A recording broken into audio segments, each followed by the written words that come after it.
నమస్తే భాస్కర్. 25 సంవత్సరాల సుదీర్ఘ రాజకీయ ప్రస్థానం అని చెప్పేసి వచ్చినటువంటి పవన్ కళ్యాణ్ గారు 11 సంవత్సరాల తర్వాత ఏం సాధించాడు అనేటువంటి విషయాన్ని చూడాలి. పవన్ కళ్యాణ్ గారు ఒక 3,000 మందో 4,000 మందితో మాత్రమే పార్టీ ఆవిర్భావం 2014 మార్చి 14వ తారీఖున పార్టీ ఆవిర్భావం చేశారు. ఒక రకంగా చెప్పాలంటే పీక్ స్టేజ్ లో ఉన్నటువంటి వ్యక్తి. ఆయన రాజకీయాల్లోకి రాకున్నట్టయితే ఈ పార్టీ పాన్ ఇండియా స్టార్ అయిపోయాడు. ఇప్పుడు కూడా ఖచ్చితంగా అవుతాడు. చూడండి, పవన్ కళ్యాణ్ గారు ఒక వే మిస్ అయితే ఇంకో వేలో నుంచి ఖచ్చితంగా ఒక టాక్టికల్ గా వెళ్ళేటువంటి మనిషి. నాకు అర్థమైనంత వరకు, మిగతా సంగతి తెలియదు, నాకు అర్థమైనంత వరకు ఖచ్చితంగా పాన్ ఇండియా స్టార్ తనకి తాను అవ్వగలడు అనేటువంటి నమ్మకం అయితే నాకు ఖచ్చితంగా ఉంది. ఖచ్చితంగా పాన్ ఇండియా స్టార్ అవుతాడు. అంటే పవన్ కళ్యాణ్ గారికి అన్ని రాష్ట్రాల్లో కూడా అభిమానులు ఏర్పడుతున్నారు, ఆల్రెడీ ఉన్నారు, ఇంకా అది ఎక్కువ అవుతుంది. ఇప్పుడు ఆంధ్రప్రదేశ్, తెలంగాణ, కర్ణాటక, కేరళ, తమిళనాడు అందరి దగ్గర ఫ్యాన్స్ ఉన్నారు. అది ఇంకా పెరుగుతుంది. ఇంకా దేశవ్యాప్తంగా ఈ 100% స్ట్రైక్ రేట్ 21 సీట్స్ 2 ఎంపీస్ కొట్టిన తర్వాత ఇంకా ఎక్కువ దేశం మొత్తం పవన్ కళ్యాణ్ గారి గురించి చర్చించింది. అంటే తనకు తానుగా స్వయంగా పాన్ ఇండియా స్టార్ ఆయన అవ్వగలడు. ఆయన ఎవరో పాన్ ఇండియా స్టార్ చేయాల్సిన అవసరం ఉందా లేదా మరి కాలం నిర్ణయిస్తో చూద్దాం. ఇప్పుడు పొలిటికల్ కి సంబంధించి అయితే మాత్రం ఆయన ఏం సాధించాడు అనేటువంటి విషయం. ఒక 3,000-4,000 మందితో పార్టీని స్టార్ట్ చేసి అక్కడి నుంచి ఆయన పడ్డటువంటి అవమానాలు, టైం పాస్ రాజకీయాలు, పవన్ కళ్యాణ్ రాజకీయాలకు పనికిరాడు, ఆయనకి సబ్జెక్ట్ లేదు, ఆయన ఏదో భగత్ సింగ్ అంటాడు, వామపక్షాలు అంటాడు, బీజేపీ రకరకాలు, ఈ విధానం మొత్తం అసలు పవన్ కళ్యాణ్ గారి ఆ మొండి ధైర్యం ఏంటి ఎవరికి అర్థం కాదు. ఇప్పటికి కూడా ఒకసారి ఫెయిల్ అయ్యి మెగా ఫ్యామిలీ ఒకసారి రాజకీయంగా ఘోరంగా ఫెయిల్ అయింది. ఒకసారి ఫెయిల్ అయ్యి ఎవరైతే నమ్ముకున్నటువంటి వ్యక్తులు, మెగా ఫ్యామిలీ నమ్ముకున్నటువంటి వ్యక్తులు ఎవరైతే ఉన్నారో వాళ్ళను వదిలేసి పార్టీని తీసుకెళ్లి కాంగ్రెస్ లో విలీనం చేయడం ద్వారా అసలు మెగా ఫ్యామిలీ మీద రాజకీయంగా పూర్తిగా నమ్మకం పోయింది. దానికి తోడు ఇక రాజకీయాలకు పనికిరారు అనేటువంటి విధానం ఉన్నప్పుడు ప్లస్ అది కూడా కాకుండా పవన్ కళ్యాణ్ గారి సామాజిక వర్గ విషయంలో కూడా కొంత కాంట్రవర్సీస్ ఉన్నాయి. ఎందుకు అందరూ నాయకులే, కొంతమంది మేము నాయకులు అని చెప్పేసి కొంత అది చిల్లరగా అయిపోయింది. అంటే మొత్తం ఒక యూనిటీగా అయితే ఖచ్చితంగా లేదు. ఆ టైంకి చిరంజీవి గారు నమ్మారు, ఆయన కూడా ఆయన ఇట్లా చేస్తాడు. చిరంజీవి గారితో పోలిస్తే పవన్ కళ్యాణ్ గారికి నాకు తెలిసి ఫ్యాన్ బేస్ ఉన్నా కూడా రాజకీయ పరంగా అయితే మాత్రం పెద్ద గుడ్ విల్ లేదు. కొంతమంది పార్టీ పెట్టే టైంలో పవన్ కళ్యాణ్ గారు ఇట్లా పార్టీ పెడుతున్నారంటే ఎందుకు ఆయన పార్టీ పెట్టడం, ఒక ఆయన చేసాడు, ఎందుకు ఇవన్నీ. అసలు చిరంజీవి గారు అన్నా కొద్ది గొప్ప ఆయన ఇట్లాంటి సౌమ్యుడే దాన్ని చేయలేకపోయాడు. అసలు పవన్ కళ్యాణ్ గారు లాంటి వ్యక్తి అసలు వచ్చి రాజకీయాలు చేసేది ఏంది, ఆయన అంత లేదు, ఆయనకి పెట్టుకోవడం వేస్ట్ అనేటువంటి విధంగా చాలా మంది మాట్లాడారు. ఇప్పటికీ వీడియోలు ఉన్నాయి, నాకు కలర్ చూసాను నేను, చాలా మంది మాట్లాడారు. ప్రజాభిప్రాయంలో కూడా ప్రజలు 100% వద్దనే చెప్పారు పవన్ కళ్యాణ్ గారి పార్టీ పెడుతుంటే. ఇంకా కొంతమంది హేళనగా లింగు అంటూ వస్తాడు, ఒక పేపర్ తీసుకుంటాడు, దాని మీద పెట్టుకుంటాడు, ఏదో చదువుకుంటా పోతా ఉంటాడు అనేటువంటి విధంగా హేళన చేసినటువంటి వ్యక్తులు కావచ్చు, రకరకాలైనటువంటి రకరకాలు. అంటే అసలు ఆయన మొండి ధైర్యం ఏంటో ఇంతవరకు ఎవరికి తెలియదు. ఇంత డ్యామేజ్ ఇస్తున్నాడు అసలు పవన్ కళ్యాణ్ గారి మీద.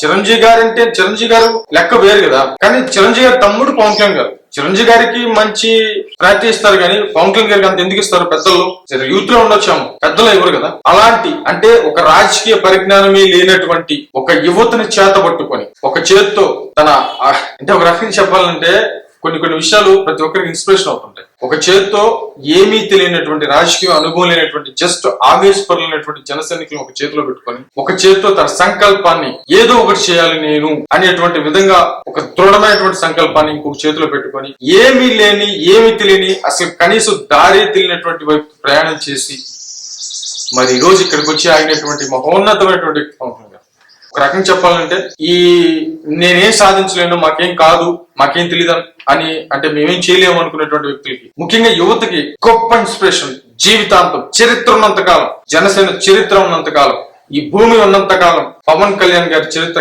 కథలుగా చెప్పుకుంటారు. ప్రతి ఒక్కరికి ఒక గట్టి ఇన్స్పిరేషన్ అవుతుంది. అది ఇప్పుడే గమనిస్తే చాలా మంది బాగుపడతారు. అసలు తనకున్నటువంటి కెరీర్ ని మొత్తం తాకట్టు తీసేసి పక్కన పెట్టేసి తను అనుకున్నటువంటి లక్ష్యం కోసం మరి ఏమీ లేకుండా, ఒక బలమైనటువంటి నాయకులు లేడు, ఒక డబ్బు లేదు, ఏమీ లేదు, జస్ట్ తనను అభిమానించేటువంటి ఆ జన సైనికులు గుండె చప్పులని చేతిలో పట్టుకుని ముందుకు నడిచినటువంటి వ్యక్తి. మరి ఇంత అవమానాల తర్వాత అసలు పవన్ కళ్యాణ్ గారు ఏం సాధించారు? వీళ్ళకి ఆ టైంలో ఈ యూత్ కి ఏమన్నా తెలుసా అంటే మా ఓన్ని తిడతావు నువ్వు, మా ఓన్ని నువ్వు తిట్టేదేందని చెప్పేసి ఆయన మీద వాడి ఫోన్లు చేయటం, ఆయన బూతులు తిట్టడం, ఈ విధానమే తప్ప వాళ్ళకి రాజకీయంగా వెళ్ళేటువంటి పరిస్థితి అసలు లేదు.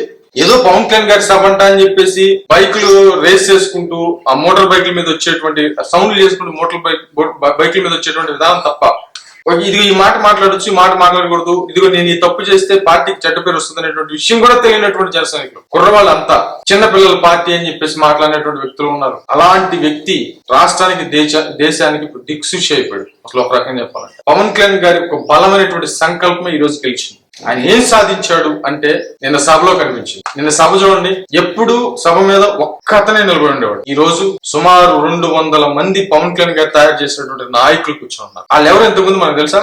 ఎవరికి తెలియదు. 200 మంది పైగా పవన్ కళ్యాణ్ గారు స్వయంగా తయారు చేసినటువంటి నాయకులు. రాబోయేటువంటి రోజుల్లో 175 నియోజకవర్గాలు నిలబడబోయేటువంటి వ్యక్తులు వాళ్ళే. ఇక ముందు రోజుల్లో ఈ అబద్ధాలు చేసుకుని బయటకు వెళ్ళిపోయేటువంటి వాళ్ళు వెళ్ళిపోవచ్చు, మళ్ళీ వచ్చేటువంటి వాళ్ళు వస్తుంటారు. కానీ పవన్ కళ్యాణ్ గారు ఇంత నాయకత్వాన్ని ఏర్పాటు చేశారు. ఇప్పుడు ఈ నాయకత్వాన్ని ఆల్రెడీ పబ్లిష్ అయ్యి ఉన్నారు, వాళ్ళు ఇంకా పబ్లిక్ లో నలిగేలాగా చేయాలి. అలాంటి అంటే ఒక రకంగా చెప్పాలంటే పవన్ కళ్యాణ్ గారి టైం పాస్ రాజకీయాల దగ్గర నుంచి ఇటు రాష్ట్రంలోనూ అటు దేశంలోనూ గవర్నమెంట్స్ ఫామ్ అయ్యేటువంటి విధంగా ఒక ప్రధానమంత్రి మోదీ గారు 2 సార్లు ప్రధానమంత్రిగా చేస్తారు, 3 సార్లు చేస్తున్నారు. అంటే ప్రపంచం ప్రఖ్యాతిగాంచినటువంటి మోదీ గారు ఈ పవన్ అయ్యే ఆంది అని చెప్పేసి మాట్లాడారంటే అంటే పవన్ కళ్యాణ్ గారి స్థాయి ఏ విధంగా ఉందో, ఎంత లెవెల్లో ఆయన సంకల్పం ఉందో అర్థం చేసుకోవచ్చు. ఆయన ఏం సాధించాడు అని అంటే టోటల్ గా పార్టీని అసలు ఏమి లేనటువంటి దగ్గర నుంచి జన సైనికులు మార్చుకున్నాడు. వాళ్ళకి పార్టీ గురించి, పార్టీ విధి విధానాల గురించి వాళ్ళు మార్చుకుంటూ, వాళ్ళని చేంజ్ చేసుకుంటూ, ఫ్యాన్స్ నుంచి వాళ్ళు జన సైనికులుగా మార్చుకుని, ఆ జన సైనికుల నుంచి నాయకులను తీసి ఆ నాయకులతో పోటీ చేయించి ఆ తర్వాత ఇప్పుడు ఈ స్టేజ్ కి వచ్చి 100% స్ట్రైక్ రేట్ చూపించాడు. అంటే